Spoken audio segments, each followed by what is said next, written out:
अगर 1950, 60 और 70 हिंदी फिल्म जगत के संगीतमयी दशक हैं, तो संगीतकार जोड़ी कल्याण जी आनंद जी का इसमें बेहद मीठा योगदान है।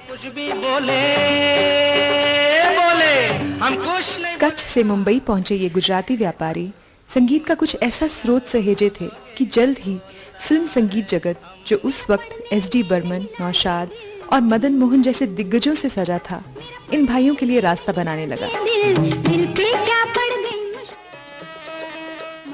बीन की धुन जैसे वाद्य क्लैवेलाइन से सजा कल्याण जी वीजीएन पार्टी के नाम से इनका संगीत अपनी सुगंध फैलाने लगा और फिर शुरू हुई 3 दशक की ये यात्रा, जिसमें कल्याण जी आनंद जी ने 250 फिल्मों में संगीत दिया, जिनमें 17 ने स्वर्ण जयंती मनाई और 39 फिल्मों ने रजत जयंती, और इन्होंने अनगिनत फिल्मों के लिए पुरस्कार बटोरे, खासकर 1970 के दशक की रोमांचक फिल्मों के लिए। आवाज दे तुमको कहाँ हो,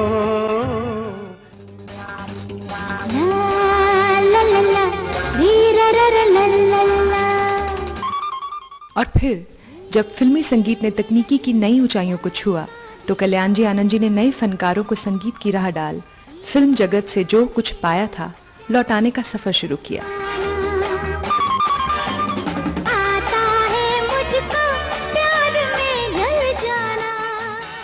कल्याण जी तो आज हमारे बीच नहीं है, पर इन भाइयों के संगीत हमेशा साथ चलता रहेगा जब तक सुर और ताल को चाहा जाएगा। छोटे भाई आनंद जी, जो हाल ही में मुकेश की याद से जुड़े एक संगीत समारोह के लिए चंडीगढ़ आए, ऐसी कुछ यादें दोहराते हैं हमारे साथ। आपका हमारे शो में बहुत बहुत स्वागत है आनंद जी। Thank you. आप चंडीगढ़ में दूसरी बार आए हैं। हाँ, पहले 9 साल 10 साल पहले आपके 9 साल पहले एक बार आया था, फर्स्ट टाइम आया। तब इतना शोर शराबा नहीं था, थोड़ा बढ़ गया सब कुछ, स्टूडियो भी बन गए, जर्नलिज्म भी बढ़ गया, सब कुछ बढ़ गया यहाँ पे। जी, जब आपने कदम रखा था इंडस्ट्री में 1958-59 में आपने रखा था कदम, that was considered the golden period of Hindi cinema. Luckily it was really golden period. Music जो है, फिल्म है, उसका माध्यम तो ये है कि इससे सोसाइटी में जो गड़बड़े हैं, जो गलत काम हो रहा है, उसको इनडायरेक्टली आप उनको दिखाइए और लोगों को अवेयर करो, वो बातों को मद्देनजर रखा जाता था। अब ये हो गया कि वो सेक्टर मुझे लगता है कि हम भूल गए हैं, सिर्फ only we are into entertaining, सिर्फ एक दिखावा, टेम्पररी जो फेज होता है, जैसे जाके आप फास्ट फूड खा लेते हैं, इस तरह से हो गया, ऐसा लग रहा है।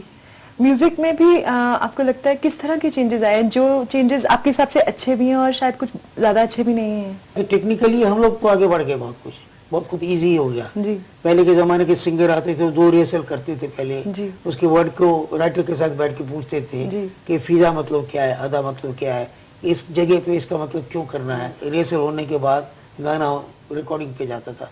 अब क्या, मशीन में जाके सिंगर पुट से हेडफोन ऑन दिस थिंग, उसमें मुखड़ा कर लिया और बोलेगा उसको पैच करके बाद में भी डाल दो, तो हर एक मुखड़ा एक बार एक तरह से होगा, दूसरी बार दूसरी तरह भी हो सकता है, एक्सप्रेशन भी बदल सकता है।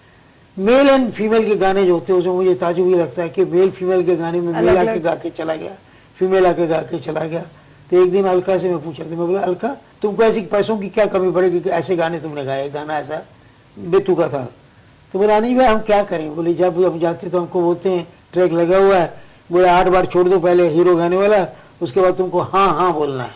अच्छा। अब किस पे बोलना है मैं पूछ नहीं सकती हूँ, अब उसमें वो क्या डालने वाले मुझे मालूम नहीं है। तो इस तरह से ये गाने हो रहे हैं, तो कई बार मिस यूज भी हो रहा है। अच्छा ये लग रहा है कि भाई हम दुनिया से जुड़े हुए हैं, जुड़ते जा रहे हैं। एक जमाना था कि हमने एक फिल्म में गाने में थैंक यू डाला था वर्ड, तो सेंसर बोर्ड ने बोला कि अंग्रेजी गाना वर्ड नहीं डाल सकता। अच्छा, कौन सा गाना था ये? अब तो बहुत पुरानी बात है ये। अच्छा। जैसे मैं छलिया की बात बोलूँ कि छलिया मेरा नाम, चलना मेरा काम, तो सेंसर बोर्ड ने उस टाइम छलना मेरा काम 11th बोले छलना काम तो नहीं रख सकते। अच्छा। ये अच्छी बात नहीं है, तो इतनी कॉन्शियसनेस उस बात थी जी।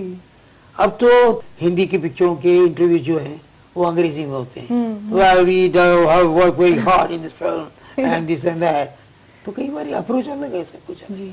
मैं ये भी जानना चाह रही थी कि आजकल जो फिल्म इंडस्ट्री में सिंगर्स हैं आसपास हमारे जिनके प्राइवेट एल्बम्स हैं, उनमें आपकी फेवरेट आवाजें कौन सी हैं? देखिए ऐसा हर आदमी अच्छा कर रहा है काम, गानों का ये हो गया कि हर गाना फास्ट चाहिए, सैड सॉन्ग हो तो वो भी फास्ट, मैं दुखी हूँ मैं दुखी हूँ मैं दुखी, ऐसे गाने जब आते हो तो ये लगता है भाई आप दुखी हैं कि खुश है क्या है? आपने जब शुरुआत की, आपके बड़े भाई कल्याण जी? इत्तेफाक से क्या हुआ कि मैं 1944 में स्कूल में से हम लोगों को एक गाने की शूटिंग के लिए बुलाया गया था। अच्छा। क्योंकि क्लास में देखा था कौन बच्चे गाते हैं। अच्छा। उन दिनों में लाइव रिकॉर्डिंग होती थी। अच्छा। ये एक बात मैं कर रहा हूँ देविका रानी के जमाने की। अच्छा। उस जमाने की 1944 की। Okay. उसके बाद थोड़ा आना जाना हमारा स्टूडियो से लगा होता रहा, पढ़ाई भी हो रही है, पढ़ाई के साथ हम ये कर रहे हैं, आज़ादी मिली नहीं है तो आज़ादी के साथ हम रिवोल्ट भी करते थे, ब्रिटिशरों को निकालना है। मैं मैट्रिक का एग्जाम देने गया, अंग्रेजी का पेपर आया, उसमें मैंने लिख दिया हिंदी हमारी मातृभाषा है। अच्छा। हमें अंग्रेजी सीखने की जरूरत नहीं है, धन्यवाद। अब कहाँ से पास हो गया। फिर एक बार जवाहरलाल जी कुछ रेडियो पे बोल रहे थे, my friends and ladies and gentleman, तो मैंने डैडी से पूछा, पिताजी से बोला कि भाई ये तो खुद वो अंग्रेजी में बोल रहे हैं। बोले पागल तू समझा नहीं है, अंग्रेजों को निकालना ये भाषा नहीं जाने वाली है। बोला अब मैं क्या करूं? बोला पढ़ो सीखो। अब मेरा उस दिनों में बहुत सवाल था, मैं हीरो बनने के चक्कर में, क्योंकि स्टूडियो में जाने लगे, फिल्मी हीरो बनना था। हाँ, क्योंकि अच्छा। स्टूडियो में जाने लगे तो मन में यही था कि भाई अपन हीरो बनेंगे, लेकिन हाइट भी तो चाहिए ना। कद नहीं बढ़ा मेरा। तो एक दिन बड़ा मैं दुखी था, बैठा हुआ था, तो पिताजी ने पूछा क्यों भाई दुखी क्यों है तू? बोले देखो अब ये लंबा हो गया, इसको तो हीरो बनना नहीं है, हीरो बनने के लिए मेरे पास हाइट नहीं है। तो बोले तू तो बड़ा तकदीर वाला है। बोले ये कैसे हुआ? बोले देखो आदमी जो भी काम करता है अपना सर ऊंचा करने के लिए करता है। बिल्कुल। अब जब तुम बात करोगे किसी से, भाई कोई पूछेगा कैसे हो तुम, तो तुम्हारे सर ऊंचे हो, ठीक हो, तो बोले काम हो गया। तो वहां से एक कॉम्प्लेक्स निकाला उन्होंने। अच्छा। इस तरह से मजाक मजाक में सब करते करते हम लोगों ने इस लाइन में आए। और फिर नागिन की बीन जो है जी, किताब में एक इंस्ट्रूमेंट आया था क्लेवरिन। लेकिन फर्स्ट टाइम सिंथेसाइजर आया था कि जिसमें बहुत सारे टोन निकलते थे, तो हम लोगों ने मंगवाया लंदन से। उसमें देखा तो शनाई भी बज रही है, गिटार भी बज रहा है, ये भी बज रहा है। तो ये करते करते नागिन के लिए वो इंस्ट्रूमेंट का यूज हुआ। मन डोले मेरा तन डोले, मेरे दिल का गया करार रे, कौन बजाए बांसुरिया।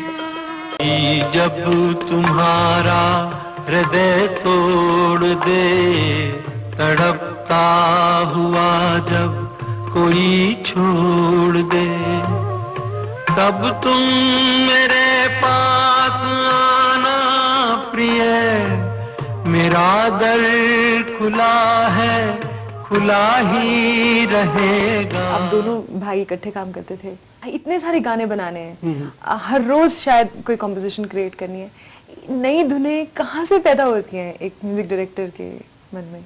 देखिए reactionary, this is a reactionary observation होता है हर चीज का। तो इस तरह से छोटी छोटी जो बातें होती है ना, हाँ। वो बचपन में हर किसी के दिखती है कि भाई किसमें क्या है, तो उनमें से गाने बनते रहते हैं हर वक्त। या क्रिएटिंग कि सिर्फ क्लासिकल सीखने से या म्यूजिक सीख जाने से आप कंपोजर नहीं बन सकते। It's a different faculty.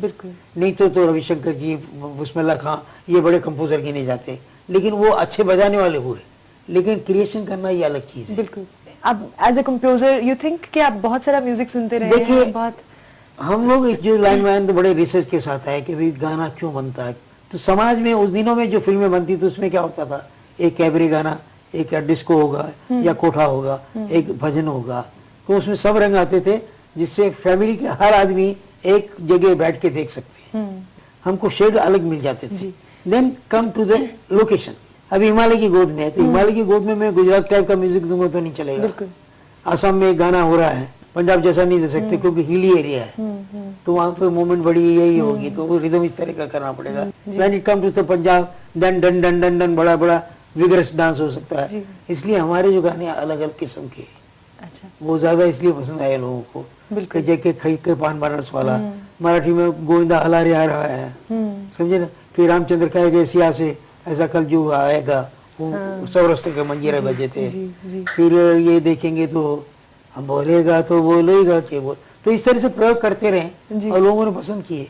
अच्छा, पूरा प्रोसेस क्या होता था? आप दोनों भाई, आपको कहा गया, किसी फिल्म डायरेक्टर ने कहा अच्छा ऐसा गाना है, ये लिरिक्स हैं? दोनों कंपोज करते हैं। आप प्रोड्यूसर हैं कि डायरेक्टर हैं, आप एक सिचुएशन देके जाते हैं, ठीक है, तो दोनों अपने अपने हिसाब से रंग से सोचते हैं। लिरिक्स पहले दे दिए जाते थे? कई बार होता है, कई बार नहीं। रोमांटिक गानों के लिए जनरली हम लोग चाहते हैं कि भाई फ्रीली हम कुछ काम करें पहले, तो वो करने के बाद दोनों में से जो डायरेक्टर पसंद करेगा, ये नहीं कि भाई अरे मेरा गाना छोड़ के इसका क्यों लिया, क्योंकि दोनों साथ में काम कर रहे हैं ना। ऐसे कोई खास गाने याद है जिनको कंपोज करने में बहुत प्रॉब्लम हुई, स्ट्रगल करना पड़ा, और कुछ ऐसे जो बिल्कुल आसानी से आपकी झोली में आके गिर गए, जिनकी कंपोजिशन? कई बार तो क्या रेडी स्टॉक के गाने जो पसंद हमने बैठे बैठे बनते हैं ना, तो वो गाने बहुत इस्तेमाल हो जाते थे। और कभी सिचुएशनल गाना है तो जैसे भी मेरे देश की धरती है, हाँ। मनोज जी ने बोला मॉर्निंग होनी चाहिए और इवनिंग होनी चाहिए। अच्छा। तो एक 8-10 दिन लगे उसमें, सवेरे का मॉर्निंग सनराइज, पक्षियों का उड़ना। अच्छा, वो साउंड्स कहाँ से लाते थे आप, बर्ड्स की और रिवर्स की? आदमी निकालते थे सब। अच्छा। वो गाना हम लोगों ने स्टार्ट किया था कुछ सवेरे 9 बजे से, दूसरे दिन मॉर्निंग 4 बजे तक चला। अच्छा। मेरे देश की धरती सोना उगले उगले हीरे मोती, मेरे देश की धरती, मेरे देश की धरती। आपने सबसे जो फिल्म इंडस्ट्री के टॉप मोस्ट सिंगर्स हैं, मोहम्मद रफ़ी, किशोर कुमार, लता मंगेशकर, आशा भोसले, मुकेश, सबके साथ काम किया है। आपके कोई खास फेवरेट रहे हैं जिनकी आवाज? वी आर लकी कि भाई वो मंजे हुए सिंगर सिर्फ नहीं मिले हमको, राइटर भी मिले, डायरेक्टर एंड प्रोड्यूसर भी मंजे हुए मिले। जैसे विजय भट्ट थे, वी शांताराम थे, मनोज कुमार थे, प्रकाश मेहरा थे, जिन्होंने जिंदगी, निजी जिंदगी में कुछ देखा था। तो एक डे टू डे की लाइफ थी, फ्लावर की बात नहीं थी जी, ट्रुथ था। तो काम के तरीका हर किसी का अलग है। जैसे मुकेश जी को हम गाना गवाएंगे, हमको मालूम बड़ा इमोशनल गाना होगा, तो मुकेश जी से अच्छा कोई नहीं गा सकेगा। ठीक है, रफ़ी जी का अपने एक अलग स्टाइल था। मजाकिया गाने हैं, कुछ भी है तो किशोर कुमार बहुत अच्छा गा के चले जाते थे। और जो भी आते थे वो बड़ा अच्छी तरह से सिंसियरली काम करते थे।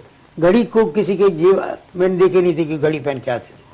पर फिर भी एक म्यूजिक डायरेक्टर के लिए किस तरह की आवाज परफेक्ट होती है? मतलब अच्छी आवाज काफी है कि कुछ और भी चाहिए एक सिंगर में? बहुत अच्छा सवाल पूछा आपने। फिल्म के गाने के लिए एक तो रिकॉर्डिंग की वॉइस जो है वो अलग होती है। तो उन दोनों में ये होता है कि जिनकी वॉइस क्वालिटी बहुत अच्छी है and which suitable for the hero और हीरोइन, तो उनकी वॉइस को अहमियत दी जाती थी। फिर लैंग्वेज आएगी, कभी पंजाबी भी गाना है, कभी हिंदी में है, कभी यूपी का गाना है, कभी इनकी हिमाचल के टोन लाना है। तो वो जो कुछ है वो सब उनको स्टडी करना पड़ता है। जी। तो भाई साहब ने क्या कहा कि हमारे इस लाइन में कंट्रीब्यूशन क्या है। बोले मेरे मन में आ रहा है कि भाई हमारे वहाँ कोई ऐसी स्कूल नहीं है कि ये बच्चों को ट्रेनिंग दी जाए, वॉइस कल्चर क्या है, या माइक पे प फ ब कैसे बोलना, प्रोनाउंसिएशन कैसे करना, माइक के नज़दीक कितना जाना, कितना थ्रोट लंबा रखना, क्या करना। तो मैं बोला क्या करना चाहते हैं? बोले मैं कुछ बच्चों को ट्रेन करना चाहता हूँ। तो उन्होंने बोला कि 10-12 साल के एज के बच्चों से मैं सिखाना चाहता हूँ। अच्छा। तो उसमें साधना आई, अलका आई, कविता अपने ये आई, अनुराधा आई, ये सब बच्चे आने लगे। मनोहर उदास आए, उदित नारायण 12 साल यहाँ था। और उनको ये था कि भाई हमको सीखना है, बैठते थे। फिर कभी रफ़ी जी आ गए तो सब बैठे हुए देख रहे हैं, रफ़ी जी रिहर्सल कैसे कर रहे हैं, कैसे क्या हो रहा है। किशोर दा आएंगे तो वो कैसे कर रहे हैं, वो सारा ऑब्जर्वेशन उनको काम आने लगा। और कंपोज करने के वक्त अच्छे सिंगर नहीं हुए तो वो क्या करवा लेंगे। तो गजेंद्र ऐसे 2-3 लोगों को बुलाया, बोले देखो हमारे पास एक आइडिया है। सारेगामा का आपका आइडिया था? हाँ, उससे पहले का। अच्छा। इससे पहले क्या था, अंताक्षरी और ये सब। ये आजकल टेक्निकली देखा जाए या सुर के हिसाब से सिंगर्स हैं, बहुत अच्छे सिंगर्स हैं और म्यूजिक डायरेक्टर्स भी अच्छे माने जाते हैं, लेकिन फिर भी ऐसी क्या कमी है जो सब 70s 60s 70s के जो म्यूजिक है उसकी तरफ, उसी में उसकी जो लाइफ है अभी भी लंबी है। हाँ, ऐसा है कि आज के गानों में रिदम बहुत है, पंच है, लेकिन गायकी नहीं मिलेगी आपको कि भाई सुकून का गाना है। हाँ। तो एक होगा, तो वो पुराने गाने इसलिए करने पड़ेंगे। लागा चुनरी में दाग छुपाऊं कैसे, उसमें सब कुछ आपको वैरायटी मिलेगी। कसमे वादे में वॉइस का रेंज कितने तक की है वो करना पड़ेगा। तो आपको you have to select that only. बिल्कुल। तो आपके जहन में दिल को छूने वाला म्यूजिक वो है।